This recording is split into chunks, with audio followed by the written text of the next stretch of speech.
Hello friends, কেমন আছেন? আমি কিন্তু ভালো নেই, কারণ প্রচণ্ড গরম। সেরকম ভাব মনে হয় আপনারও ভালো নেই, কিন্তু কি করব। ভেবেছিলাম চুপ থাকবো এই গরমের মধ্যে, আর এই সব নিয়ে ঝামেলায় জড়াবো না, কিন্তু চুপ কী করে থাকি বলুন তো? আপনারাই বলুন, যদি আপনার নামে কেউ মিথ্যে কথা বলে যায়, অনবরত মিথ্যে কথা বলে যায়, আপনি কি সেটা মেনে নিতে পারবেন? হাজার কষ্ট হলেও কিন্তু আপনি আপনার সেই জিনিসটা ক্লিয়ার করতে চাইবেন যে আপনাকে মিথ্যে অপবাদ দিয়ে মিথ্যে কথা বলা যাচ্ছে। তাই আমি নিয়ে এলাম, ভেবেছিলাম বলবো না। তো কথা হলো, কেউ একজন আমাকে বলেছে আমি নাকি হাওয়া হাওয়াইয়ের মতো সেই ভিডিওটা যে করেছিলাম এটার মতো প্রমিতি ঘোষের পেজ উড়িয়ে দিয়েছি। কিন্তু সেই মানুষটাই পোস্ট করেছে কে সেই পেজটা উড়াতে সাহায্য করেছে। যার পোস্টটা সে শেয়ার করেছে ওনার সঙ্গে কিন্তু আমার কোনো রকমের ঝামেলা ছিল না, নেইও। যাক, আমাকে এই ব্যাপারে জড়াতে চাইছে। আবার এটাও শুনলাম আমার পেজটাও নাকি উড়িয়ে দেবে। ঠিক আছে, উড়ে যাক। যার যতটা সামর্থ্য সে ততটাই তো করবে। প্রতিবাদ করতে গেলে যখন প্রতিবাদের আর শেষ সীমানা থাকে না, বা উত্তর দেওয়ার কিছু থাকে না, তখন তাকে দমন করার একটাই, ওকে ভিনিশ করে দেওয়া। হয়তো সেটাই হবে, কিন্তু সেই ভিনিশ করার আগে আমার পেজটা আমি কিছু কথা বলতে চাই, একটু মনোযোগ দিয়ে শুনুন।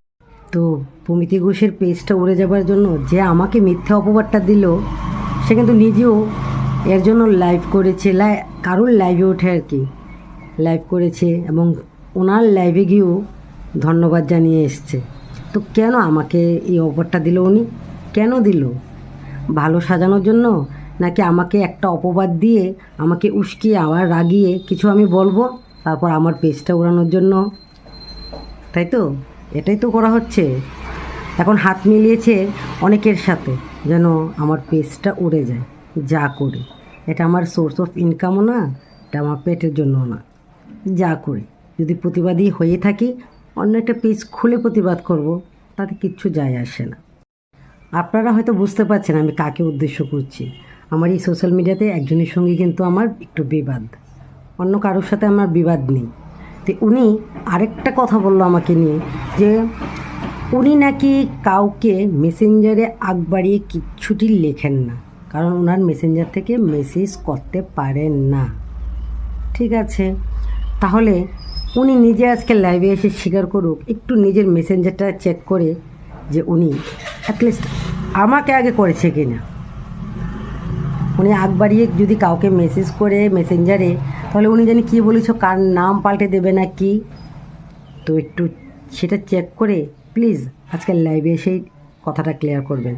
পাশাপাশি এটাও ক্লিয়ার করবেন আপনি যে প্রমিতি ঘোষের ব্যাপারে, প্রমিতি ঘোষের পেজটা ওড়ার ব্যাপারে আমাকে ব্লেমটা করেছেন, সঙ্গে মেসেঞ্জারের ব্যাপারটা একটু ক্লিয়ার করবেন।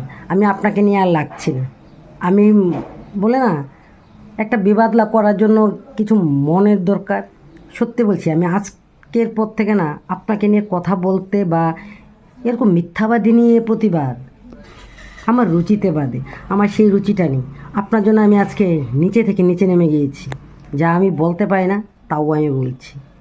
নিজেকে এতটাই নিচে নামিয়ে ফেলেছি আমি ভাবতেও পারি না। মাঝে মধ্যে ভাবি যে ছি, এইসব মিথ্যাবাদীদের জন্য আমি নিজেকে এতটা নিচে নামাচ্ছি। আমাকে ধোগলা বলছে যে যে নিজে ঠিক না, নিজের কথাতেই সে ঠিক না, যার কথার ঠিক নেই, কথার মধ্যে যার দু নাম্বারই, সে বলে অন্যকে ধোগলা। আরে আপনি কথায় ঠিক থাকুন না, কথাতে ঠিক থাকুন। দেখুন, প্রতিবাদের ভাষা কিন্তু এরকম হয় না ম্যাডাম। আর কাউকে সরানোর জন্য কারোর সঙ্গ দেওয়াটা একদম বাজে জিনিস। আপনি এখন হাত মিলিয়েছেন অনেকের সঙ্গে, একজনের পেজ সরিয়েছেন, এখন আমার পেছনে পড়েছেন। সরিয়ে দিন পেজ, সরিয়ে দিন।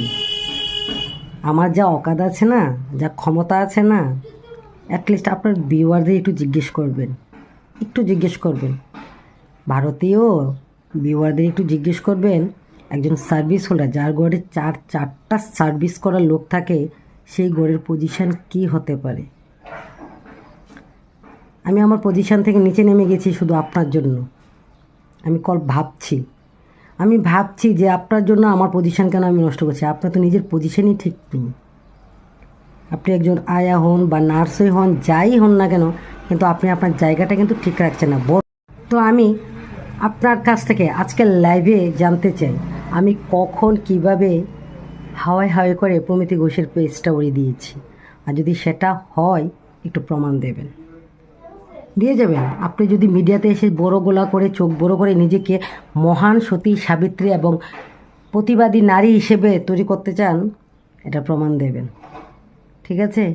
আর রইল মেসেঞ্জারের ব্যাপারটা, আপনি নিজেই বলেছেন যে আপনার নাম পাল্টে দেবেন মেসেঞ্জারে যদি আগে গিয়ে কাউকে নক করেন। সেটা একটু চেক করে একটু ক্লিয়ার করবেন। যদি ভুল ভাল তথ্য দেন, আমি কিন্তু প্রমাণ সহকারে নিয়ে আসবো, সঠিক তথ্য দেবেন কিন্তু আজকে আপনি লাইভে। আপনার জন্য আমি এতটা নিচে নেমে গেছি, আমি কল্পনাও করতে পারি না। মানে আপনি নিজে তো নিচে নেমে গেছেন, সঙ্গে আপনার সঙ্গে যে জড়াতে আসছে ওকেও নিচে নামাচ্ছেন আপনি টেনে। আপনি বলেন আপনি ভালো চান, এই বুঝি আপনার ভালো চাওয়া? মিথ্যে কথা বলে ক্লিয়ারটা করবেন।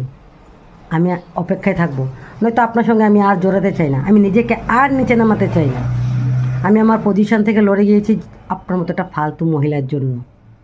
কন্টেন্টের অভাব আমারও নেই, আপনার যেমন নেই বলে আপনি অন্য কিছু ছাড়েন, আমি কিন্তু আছে বলে আপনাকে নিয়ে নিই চলি না। প্লিজ ক্লিয়ার করবেন ব্যাপারটা, রিকোয়েস্ট। আরেকটা কথা, আমি আপনার মতো গলা বাড়িয়ে উচ্চ গলায় কথা বলতে পারি না, আপনার মতো আমি চোখ রাঙিয়ে কথা বলতে পারি না, একটু নরম গরম হয়েই কথা বলি।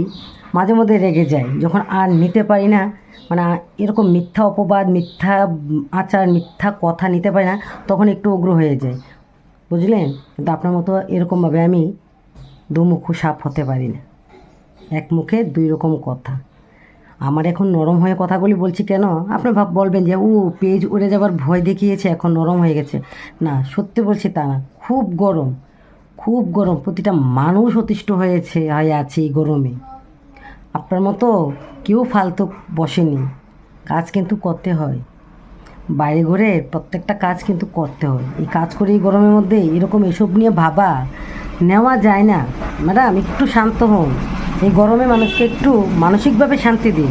আপনার এই মিথ্যা কথাগুলি শুনলে কিন্তু মানুষ এমনিতেই চড়ে যায়, গরমে তো অর্ধেক চড়ে আছে, আপনার এই মিথ্যাগুলিতেও চড়ে আছে। আপনি তো কিছু করে খাওয়ার যোগ্যতা নেই, হয়তো বাইরে গিয়ে কাজ করেন, ঘরে এসে ঘন্টার পর ঘন্টা লাইভে বসে ভাত দে সেই দে কথা বলেন, কিন্তু সবাই কিন্তু সব কাজ কমপ্লিট করে আসে।